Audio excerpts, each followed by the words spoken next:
This is your PowerPoint for the PowerPoint quiz on the Cold War. The thesis of the PowerPoint is that the Cold War was not really about the great communist menace, but was about the construction of U.S. global leadership. The beginnings of the tensions between the U.S. and the Soviet Union. The U.S. had not recognized the Soviet Union until 1933. Stalin believed that the U.S. and Great Britain were trying to destroy Russia during World War II through the military strategy of attacking through northern Africa first, before establishing a two-front war from Western Europe to Eastern Europe. The U.S. also had not informed Stalin about the building or use of the atomic bombs while telling Churchill and Great Britain. When World War II was done, Joseph Stalin broke his promise at the Yalta Conference that he would allow free elections in Romania, Poland, and Hungary. These actions on both sides created misunderstandings and tensions. The Iron Curtain. Winston Churchill coined a phrase at a college after World War II was done that there was an Iron Curtain that had separated Western and Eastern Europe. This Iron Curtain split Western and Eastern Europe, especially in areas like the civil wars in Greece and Turkey, which led to a fear of the spread of communism into Western Europe. Also, the Italian population appeared to be ready to elect a communist party into power after World War II through peaceable means. In response to these problems, President Truman established the following policies. His advisor, George F. Kennan, called for a containment in what was known as the Long Telegram. The idea was to encircle Russia with U.S. military bases in Western Europe and keep them contained to Russia.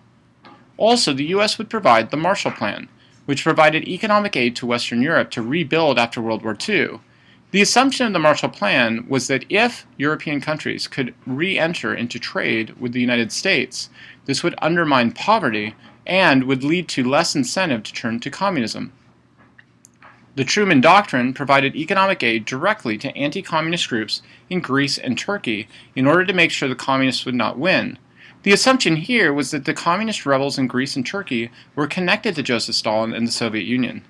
We know today that actually in neither case did the communists in Greece or Turkey have direct relationships with Joseph Stalin. The Berlin Blockade. Germany had been split into western and eastern sections following World War II. The eastern section was under Soviet supervision, and the western section was split into three sections under the United States, France, and Great Britain. The U.S. decided to reunite the western section under one government and one economy. Stalin, in his paranoia, suspected that the U.S. was getting ready for an invasion into Eastern Europe. So, Stalin blockaded the road from Western Germany into Western Berlin. Berlin was entirely in the eastern section of Germany and had also been split into two sections at the end of World War II. Truman responded to this by creating an airlift of materials and resources into Berlin for 1 year. The U.S. won on this issue when Stalin decided to stop the blockade. But this led to a continued belief that Stalin wanted to expand, and on the opposite side, Stalin believed that the United States wanted to expand. 1949 became the year of conflict between the Soviet Union and the United States. In 1949, the Soviet Union tested their first atomic bomb. The U.S. belief was that they had gained the information through atomic spies. In 1946, the Chinese Communist Rebellion had succeeded in turning the largest population center on Earth into communism. Between Russia and the Chinese, 1/3 of the globe now was communist.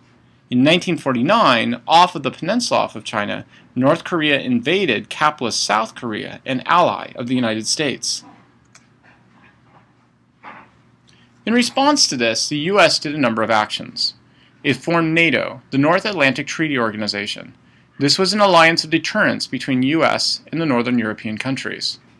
Truman also established a group of papers called the National Security Council Papers. The most important is NSC 68, in which the Congress allocated a 400% increase in military spending. Also, the House created what was called the House on Un-American Activities Committee. This set out internal atomic spies and led to a number of examples like Alger Hiss and Julius and Ethel Rosenberg.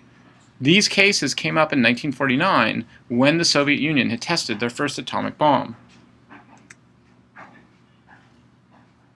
Amidst all of this was the Korean War. In post-World War II, Korea had been split into northern communist country and southern capitalist along the 38th parallel. North Korea went to Stalin and got his permission to invade. Truman, in response, built up a coalition through the United Nations in order to counter the invasion. His general, Douglas MacArthur, used an amphibious landing in order to land on both the east and the western side of the peninsula, sandwich the North Korean troops, and push them back into the north.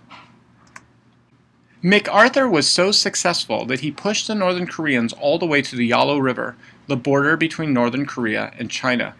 He was warned as he was doing this to allow the Northern Koreans to finish the job, otherwise he would instigate the Chinese. However, he did not listen, and the Chinese invaded, pushing the Americans all the way back past the 38th parallel. MacArthur criticized Truman on TV for not going further in invading China. He was then fired. Truman lost popularity due to the war dragging on and his firing of MacArthur, and that lasted until the end of his second term in 1952. Atomic Spies. The FBI director Edgar Hoover had gone after Hollywood stars for being communists for some time. Hollywood 10 claimed what was known as the Fifth Amendment, or that they did not have to indict themselves. This led to further suspicion that there were a number of atomic spies within the United States. The ex-communist member Whittaker Chambers accused Alger Hiss, a major advisor of both Roosevelt and Truman, of being a spy. David Greenglass accused his sister and brother-in-law of being communist spies. These were Julius and Ethel Rosenberg, who had worked at Los Alamos. We now know today that a number of these people were atomic spies. There was a project called the Venona Project. The Venona Project was a project run by the FBI and the Army back during the time period right after World War II. They were trying to find out if there was information being passed back and forth. This project could not come out until after the Cold War was done. In the 1990s, when it came out, it demonstrated that there was evidence that Alger Hiss had been a spy, and that Julius Rosenberg was a spy. Ethel Rosenberg, however, is very questionable. Better dead than red. In response to many of these Red Scare moments, the McCarran Internal Security Act was passed. This said that all communists had to register with the government. Also, the Smith Act. Being communist was equated with wanting to overthrow the government. Now, I know this might sound like an obvious statement, but actually most people in America who called themselves communists at the time did so in an idealistic sense. In other words, they called themselves communists because they believed that communists were out for racial equality and overall economic justice. In 1949, a Republican from Wisconsin was about to come up for a re-election campaign. Joseph McCarthy had been a war hero, but he was a failed Republican politician. He was also known to be an alcoholic. In response to this, he wanted to find some way to win his next election. So he claimed at a place in Wheeling, West Virginia, at a meeting called the Daughters of the American Revolution, that there were over 200 communists in the State Department. McCarthy used his political re-election and position in Congress to go after supposed communists. However, by 1952, he eventually criticized even President Eisenhower of being a communist, and he criticized a four-star general in the military. He was criticized for doing this on television in front of the American public. At that point, he was rebuked by the Congress, and shortly afterwards died.